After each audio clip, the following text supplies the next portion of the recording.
Good morning everyone, welcome back to my channel Shantona লাইফস্টাইলে আপনাদেরকে অনেক অনেক স্বাগত। আমি তো বেশ ভালো আছি, আশা করি আপনারাও খুব ভালো আছেন। তো সকাল সকাল বাসি কাজকর্ম সেরে যে কুকুরসোনাকে সেবা দিয়ে দিয়েছি। আর এইদিকে দেখো সকালবেলায় বৃষ্টি পড়ছে, তো বৃষ্টির আওয়াজটা দেখো কীভাবে বৃষ্টি পড়ছে।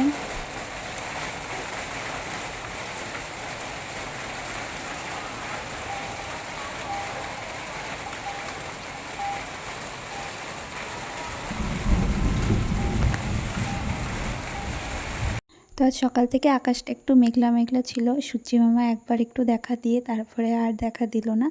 আর এই যে সকালবেলায় ছিটেফোঁটা বৃষ্টি শুরু হয়েছে, বৃষ্টিটা দেখে আর আকাশটা দেখে মনে হচ্ছে আজকে সারাদিনে এরকমই বৃষ্টিটা থাকবে। তো যাই হোক, এদিকে বৃষ্টি মিষ্টি দেখে তারপরে চলে এলাম রান্নাঘরে। তো এখন রান্না বান্না করতে হবে। তো সকাল সকালে দেখো সবজি কেটে নিয়েছি। ঘরে যা সবজি ছিল পটল, ঝিঙে, ডাঁটা, আলু সমস্ত সবজি কেটে নিয়েছি। আর এদিকে ভাত বসিয়ে দিয়েছি আর কড়াইতে তেল দিয়ে দিলাম, দিয়ে একটু পাঁচফোড়ন দিয়ে দিলাম, দিয়ে ভালো করে নাড়িয়ে চাড়িয়ে নিয়ে এবার এর মধ্যে সবজিগুলো দিয়ে দেবো। তো আজকে ভেবেছি একটু সবজিরই ঝোল করব, মানে কি করবো ভেবে পাচ্ছিলাম না। তো ভাবলাম যে না, একটু সবজি দিয়ে একটু হালকা পাতলা করে ঝোল করি। তো সেজন্যই সবজিগুলোকে ভালো করে ভেজে নিচ্ছি। আগে ভেজে নিয়ে এটাতে একটু মশলা বেটে রেখেছি, আদা, কাঁচা লঙ্কা, জিরে। তো সেই মশলাটাই এর মধ্যে দেবো। আর একটু এটা না শিল নোড়াতেই আমি বেটে নিয়েছিলাম অল্প বলে। আর একটু দিয়ে দিলাম লবণ, হলুদ আর লঙ্কা গুঁড়ো, দিয়ে ভালো করে এখন মশলার সাথে এটা কষিয়ে নিচ্ছি।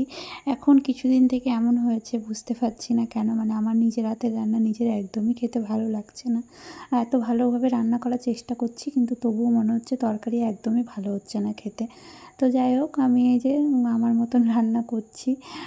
এইদিকে কষিয়ে ভালো করে মশলা কষিয়ে এর মধ্যে জল দিয়ে দিলাম। আর আজকে তরকারিতে কোনো রকম টমেটো দিইনি, কারণ আজকে ভেবেছি টমেটোরই একটা আলাদা রান্না করব, সেই জন্য আজকে তরকারিতে টমেটো দিইনি। তো ঝোলটা সুন্দরভাবে ফুটে উঠেছে, তো আমি একটু লবণটা চেক করে নিচ্ছি।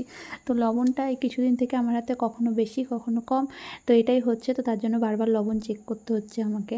লবণ দেওয়ার পরেও আবার দুবার তিনবার করে চেক করতে হচ্ছে। দেখো আবার আমি চেক করছি লবণটা ঠিক আছে কি না। তো যাই হোক, এদিকে লবণটা তারপরে ঠিক হয়ে গেছিলো। তো এবার আমি তরকারিটা নামিয়ে নিচ্ছি। তো তরকারিটা নামিয়ে নিয়ে ওইদিকে ভাতটাও নামিয়ে নিয়েছি আমি। তরকারিটা নামিয়ে নিয়ে আবার এদিকে কালকে না এটাতে ফ্রাই প্যানটাতে রাত্রেবেলায় বড়মশাই একটু আলু পটল ভেজেছিল, তো সেটারই তেল ছিল। তো ভাবছি এটার মধ্যেই আলু ভেন্ডিটা ভেজে নিই। তার জন্য একটা শুকনো লঙ্কা ফোড়ন দিয়ে দিলাম। আর এদিকে আলু ভেন্ডি কেটে নিয়েছি, ওর মধ্যে কাঁচা লঙ্কা চিড়ে দিয়েছি। তো তারপরে দেখো আলু ভেন্ডিটা ভেজে নিচ্ছি আস্তে আস্তে। আর কারেন্টটা প্রচুর পরিমাণে ডিস্টার্ব করছে, বারবার শুধু যাচ্ছে আসছে যাচ্ছে আসছে। তো তার মধ্যে থেকেই আমি করছি কোনো রকমে। আজকে জানি না কতটা কি আমি ভিডিওটা শ্যুট করতে পারবো, তো চেষ্টা করছি শ্যুট করার। আর ভেন্ডি ভাজাতে সেরকম তো কিছু দিই না, আলু এই লবণ আর হলুদ দিয়ে ভালো করে লাড়িয়ে চাড়িয়ে নিচ্ছি। আর এই ফ্রাই প্যানটা না মানে শুধু লেগে লেগে যাচ্ছিলো নিচে, কেন বুঝতে পারছিলাম না। আর খুব তাড়াতাড়ি গরম হয়ে যায়। তো এই দেখো এদিকে আমার এদিকার গ্যাসটা ফাঁকা ছিল, তো ভাবলাম যে এদিককার গ্যাসটাতে এই ফ্রাই প্যানটা বসিয়ে দিয়ে আস্তে আস্তে হবে। আর এদিকেও আমি কড়াইটা বসিয়ে দিয়ে যে আমি টমেটোর আলাদা রকম তরকারি করব বললাম, তো সেটাই করছি। তো করছি পাকা টমেটোর চচ্চড়ি, মানে কাঁচা টমেটোর চচ্চড়ি তো খাওয়া হয়, তো এটা করছি পাকা টমেটোর চচ্চড়ি। একটু শুকনো লঙ্কা আর সর্ষে ফোড়ন দিয়ে দিলাম, দিয়ে ভালো করে নেড়েচেড়ে দেখো কারেন্ট চলে গেল। কারেন্টটা এত পরিমাণে ডিস্টার্ব করছে কি বলবো তোমাদেরকে, মানে প্রচুর পরিমাণে ডিস্টার্ব করছিলো। তো এতক্ষণ তাও কোনো রকমে আমি করছিলাম। তো এখন দেখো কারেন্ট আর অগত্যা কিচ্ছু করার নেই।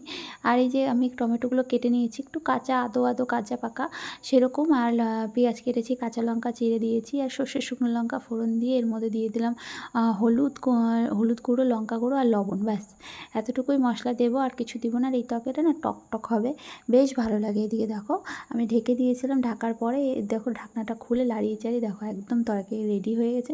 সমস্ত টমেটোটা গলে জলটা পুরো টেনে নিয়েছে। তো যাই হোক, এদিকে লেগে যাচ্ছিলো বলে আমি নামিয়ে নিলাম। আর এদিকে দুপুরবেলায় দেখো গোপুসোনাকে দিয়ে দিয়েছি সেবা, স্নান টান করে আজকে কোনো কাজকর্মই শেয়ার করতে পারিনি। ফ্রেন্ডস, তো আমি অনেকক্ষণ পর চলে এসেছি, আর আজকে তোমাদের সঙ্গে কোনো কাজ বাজ আমি শেয়ার করতে পারিনি, কারণ হলো কারেন্ট ছিল না। আর অনেকক্ষণ পরে কারেন্টটা এসছে, আর কারেন্ট না থাকলে আমার গোটা মানে ঘরবাড়ি অন্ধকার হয়ে থাকে। তো সেই জন্য আর তোমাদের সঙ্গে আমি কিছু শেয়ার করতে পারিনি। তো চলো এখন আমি খাবার দাবার রান্না তো করেছি, সেটুকু শেয়ার করেছিলাম যে রান্নাবান্না করেছি, বাদ বাকি আর কিছু শেয়ার করতে পারিনি, কারণ মানে কারেন্টই ছিল না। আর আমাদের এখানে মেঘলা ওয়েদার সকাল থেকে, মানে সারাটা দিন এখন প্রায় 2:30টা মতন বাজে, এখনও বৃষ্টি হচ্ছে, মানে ঝিমঝিম ঝিমঝিম টিপ টিপ টিপ টিপ করে বৃষ্টি হয়ে যাচ্ছে অনবরত। বৃষ্টি থামার কোনো মানে নামই নেই। আর এটা হলো বর্ষার, মনে হচ্ছে মানে প্রথম বর্ষা পড়ার পর প্রথম ফার্স্ট বৃষ্টি। তো প্রথম বৃষ্টি বেশ ভালো লাগে, আনন্দ লাগে, মাটির একটা সুন্দর গন্ধ বের হয়, সেটা ভালো লাগে। কিন্তু আজকের বৃষ্টিটার ওয়েদারটার সঙ্গে মানে সেটা কোনোভাবেই মিল খাচ্ছে না, ভালো লাগছে না, জানি না কেন। তো যাই হোক, এখন আমি খাওয়া দাওয়া করবো, স্নান টান সমস্ত কাজ বাজ আমার হয়ে গেছে, তো এখন আমি খাওয়া দাওয়া করবো। তো চলো খাওয়া দাওয়া করে নিই, আবার দেখা হবে পরে। তো চলো খেয়ে নিই। তো আজকে দুপুরের লাঞ্চ মেনুতে ছিল, এটা ছিল ভেন্ডি আলু ভাজা, আর এটা পাকা টমেটোর চচ্চড়ি, মানে এটাতে কোনো মিষ্টি যায়নি, এটা লঙ্কা ঝাল টাল দিয়ে হয়েছে। আর এটা হলো রসা, মানে ডাঁটা পটল ঝিঙে আলু দিয়ে একটা রসা। তো চলো আমি খেয়ে নিই, দেখা হবে আবার পরে। তো দেখো আমি এখানে খেতে বসে গেছি, এই যে ভাতটা আমি খেতে বসেছি না, আমি কিছুটা খেতে পারবো, সব ভাতটুকু খেতে পারবো না, কি জানি কেন, আমার একদম মুখে টেস্ট, ভেন্ডি ভাজাটা আর ওই টমেটোর টকটাই খেতে পারবো, আর রসাটা দিয়ে ভাত মেখে একদমই খেতে পারবো না। তো যাই হোক আমি খেয়ে নিয়ে, তোমরা ভিডিওটা স্কিপ না করে দেখতে থাকো। তো আজকে ভিডিওটা যদি ভালো লেগে থাকে তাহলে অবশ্যই লাইক কমেন্ট শেয়ার করে দেবে, আর চ্যানেলটিকে সাবস্ক্রাইব করে পাশে থাকা বেল আইকনটি বাজিয়ে দেবে, যাতে আমার সমস্ত নতুন নতুন ভিডিও নোটিফিকেশান তোমাদের কাছে পৌঁছে যায়। আর এই যে একবারে দেখা করছি সন্ধ্যাবেলায়, গোপুসোনাকে সেবা দিয়ে দিচ্ছি। তো আজকের মতো এখানেই ভিডিওটা শেষ করছি, tata bye bye, good night, দেখা হবে নেক্সট ব্লগে।